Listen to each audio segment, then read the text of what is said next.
আসসালামু আলাইকুম গাইস, সবাই ভালো আছেন?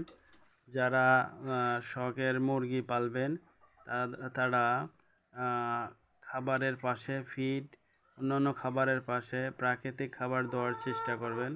প্রাকৃতিক খাবার বলতে পোকামাকড়, বিটল পোকার লার্ভা, তেলাপোকা এগুলো দিলে মুরগির হেলথ ভালো থাকে এবং প্রচুর ডিম দেয়।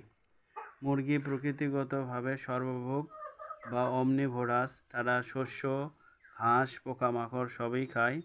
পোকামাকড় খাওয়া তাদের স্বভাবজাত আচরণ। পোকামাকড়ে প্রচুর পরিমাণ প্রোটিন, চর্বি এবং ক্ষুদ্র পুষ্টি উপাদান থাকে। এগুলো মুরগির শরীরের গঠন, ডিম উৎপাদন, শক্তি পাওয়ার জন্য খুবই দরকার। পোকামাকড় খেলে মুরগির রোগ প্রতিরোধ ক্ষমতা বাড়ে এবং শরীরে শক্তি যোগায়।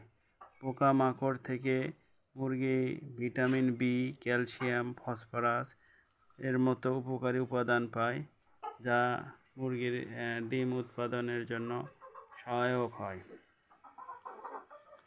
মুরগিকে অল্প পরিমাণ ঘাস দিলে মুরগির স্বাস্থ্য ভালো থাকে, কারণ ঘাসে প্রচুর পরিমাণ ভিটামিন থাকে। Vitamin C, calcium, vitamin B complex